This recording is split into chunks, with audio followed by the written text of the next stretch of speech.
Indian രാഷ്ട്രീയത്തിൽ പലപ്പോഴും ചെറിയ സംഭവങ്ങൾ വലിയ മാറ്റങ്ങൾക്ക് വഴിയൊരുക്കാറുണ്ട്. അടുത്തിടെ അവസാനിച്ച പാർലമെന്റിന്റെ ശീതകാല സമ്മേളനം അത്തരമൊരു സംഭവമാണ്.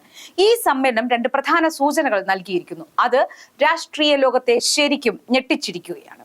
ഒന്നാമത്തേത് പ്രധാനമന്ത്രി നരേന്ദ്രമോദിയും BJP സർക്കാരുമായി ബന്ധപ്പെട്ടതാണ്. 2024 ലോക്സഭാ തെരഞ്ഞെടുപ്പിൽ BJPയുടെ സീറ്റുകൾ കുറഞ്ഞതിനാൽ മോദി ദുർബലനായി എന്ന് പലരും വിചാരിച്ചിരുന്നു. എന്നാൽ ഈ സമ്മേളനത്തിൽ സർക്കാർ പഴയ ശക്തിയോടെ തന്നെ പ്രവർത്തിച്ചു കാണിച്ചു. പുതിയ തൊഴിലുറപ്പ് പദ്ധതി ഉൾപ്പെടെയുള്ള പ്രധാന ബില്ലുകൾ പാസാക്കി. ബഹളങ്ങൾക്കിടയിലും എല്ലാം നിയന്ത്രിച്ചു. ഇത് തെളിയിക്കുന്നത് മോദിയുടെ പിടി ഇപ്പോഴും ശക്തമാണെന്ന് തന്നെയാണ്. രണ്ടാമത്തെ മാറ്റം പ്രതിപക്ഷമായ കോൺഗ്രസിലാണ്. സമ്മേളനത്തിന്റെ തുടക്ക ദിവസങ്ങൾക്ക് ശേഷം പ്രിയങ്ക ഗാന്ധി മുന്നോട്ട് വന്ന് കോൺഗ്രസിനെയും സഖ്യകക്ഷികളെയും നയിക്കുന്ന കാഴ്ചയായിരുന്നു സഭയിൽ കണ്ടത്.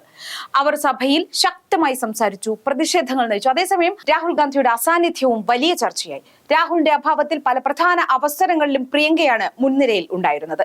ഈ മാറ്റങ്ങൾ ഇന്ത്യൻ രാഷ്ട്രീയത്തിൽ പുതിയ ഡൈനാമിക്സ് ഉരുത്തിരികയാണെന്ന് തെളിയിക്കുകയാണ്. ഭാവിയിൽ എന്ത് സംഭവിക്കുമെന്ന് കാണാൻ ആകാംക്ഷയോടെ കാത്തിരിക്കാം. എന്തായാലും ഇപ്പോൾ കോൺഗ്രസിലെ മാറ്റത്തിലേക്ക് വരാം. പലപ്പോഴും BJP പ്രധാന ബില്ലുകൾ കൊണ്ടുവരുമ്പോൾ രാഹുൽ വിദേശത്ത് പോകാറുണ്ട്. ഇത്തവണയും അങ്ങനെ തന്നെ സംഭവിച്ചു. സമ്മേളനത്തിനിടെ BJP വലിയ ബില്ലുകൾ കൊണ്ടുവരാൻ പോകുമ്പോൾ രാഹുൽ വിദേശത്തേക്ക് പോയി. രാഹുൽ ഇല്ലാത്തതിനാൽ പ്രിയങ്കയാണ് സഭയിൽ കോൺഗ്രസിനായി പ്രതിഷേധങ്ങൾ നയിച്ചത്. ഡിസംബർ 19 ഒരു ചിത്രം പുറത്തു വന്നിരുന്നു. സമ്മേളനം അവസാനിച്ച ശേഷം സ്പീക്കർ ഓം ബിർളയുടെ ഭാഗത്തു നിന്ന് എല്ലാ MP-മാർക്കും മന്ത്രിമാർക്കും പ്രതിപക്ഷ നേതാക്കൾക്കും ചായയ്ക്ക് ക്ഷണം നൽകി. പ്രിയങ്ക ഇപ്പോൾ രാഹുൽ രാജ്യത്തില്ലാത്തതിനാൽ ഈ ക്ഷണം സ്വീകരിച്ചു. പ്രധാനമന്ത്രി നരേന്ദ്രമോദി, പ്രതിരോധ മന്ത്രി എന്നിവരോടൊപ്പം പ്രിയങ്ക ഇരുന്ന് ചായ കുടിച്ചു. പ്രതിപക്ഷ MP-മാർ, മോദി, ക്യാബിനറ്റ് മന്ത്രിമാർ എന്നിവരും അവിടെ ഉണ്ടായിരുന്നു. ഈ നേതാക്കൾ ചിരിച്ചുകൊണ്ട് സംസാരിക്കുന്നത് കണ്ടു.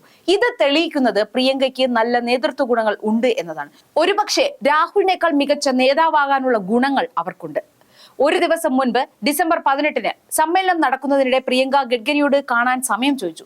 സമ്മേളനം അവസാനിച്ച ഉടൻ പ്രിയങ്ക അദ്ദേഹത്തിന്റെ അടുത്ത് പോയി തന്റെ മണ്ഡലമായ വയനാടിലെ പ്രശ്നങ്ങൾ ചർച്ച ചെയ്തു. ഈ ചിത്രങ്ങൾ വൈറലായി. ഇത്തരം കാര്യങ്ങൾ രാഹുലിൽ നിന്ന് പ്രതീക്ഷിക്കാൻ കഴിയുകയില്ല.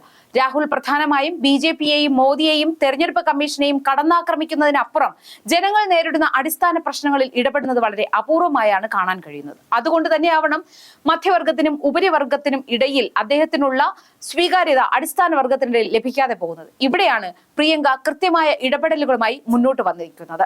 രാഹുൽ ഗാന്ധിക്ക് EVM, വോട്ട് മോഷണം എന്നിവയല്ലാതെ മറ്റൊരു വിഷയവുമില്ല. ഒരുപക്ഷെ ഇതുതന്നെയാവണം അദ്ദേഹത്തിന്റെ ഇന്ത്യ ബ്ലോക്ക് സഖ്യകക്ഷികൾ അകലുന്നതിന് കാരണം. ജമ്മു കാശ്മീർ മുഖ്യമന്ത്രി ഒമർ അബ്ദുള്ള വോട്ട് മോഷണത്തെ കോൺഗ്രസിന്റെ അജണ്ട എന്ന് വിളിച്ചു. സുപ്രിയ സുലെ EVMകളുടെ ചരിത്രത്തെ പ്രശംസിച്ചു. ഇവർ ഇന്ത്യ അലയൻസിന്റെ ഭാഗമാണ്. ഇവിടെ നിന്ന് മനസ്സിലാക്കാം ഇന്ത്യ അലയൻസിലെ ആളുകൾ രാഹുലിനോട് അസന്തുഷ്ടരാണ്. പല സമാജ്വാദി പാർട്ടി പ്രവർത്തകരും ഇന്ത്യ അലയൻസിന്റെ നേതൃത്വം അഖിലേഷ് യാദവിന് നൽകണമെന്നും ആവശ്യപ്പെട്ടിരിക്കുകയാണ്. മൊത്തത്തിൽ രാഹുൽ ഗാന്ധി EVMകളെയും വോട്ട് മോഷണത്തെയും കുറിച്ച് പ്രചാരണം നടത്താൻ ശ്രമിക്കുന്നത് കോൺഗ്രസ് നേതാക്കളോ ഇന്ത്യ ബ്ലോക്ക് നേതാക്കളോ സ്വീകരിക്കുന്നില്ല.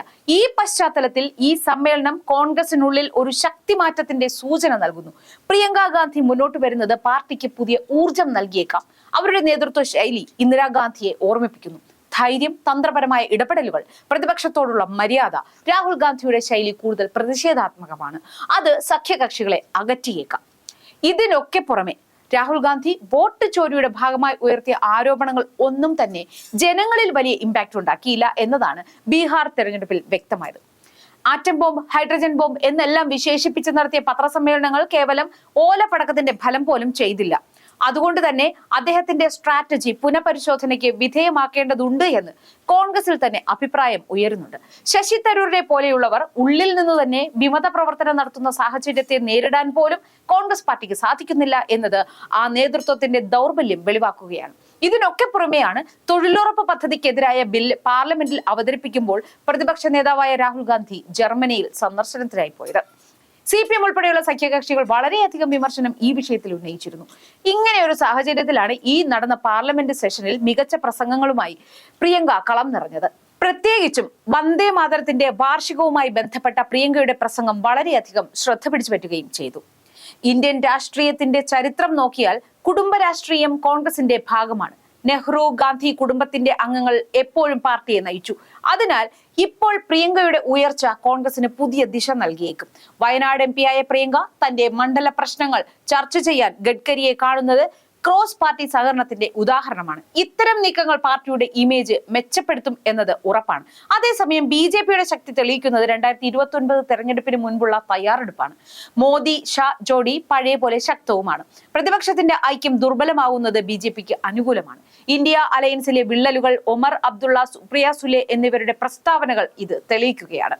ഈ സമ്മേളനം ഇന്ത്യൻ ജനാധിപത്യത്തിന്റെ പുതിയ ദിശയെ കാണിക്കുന്നു. ചെറിയ സമ്മേളനങ്ങൾ പോലും വലിയ മാറ്റങ്ങൾ സൃഷ്ടിക്കാം.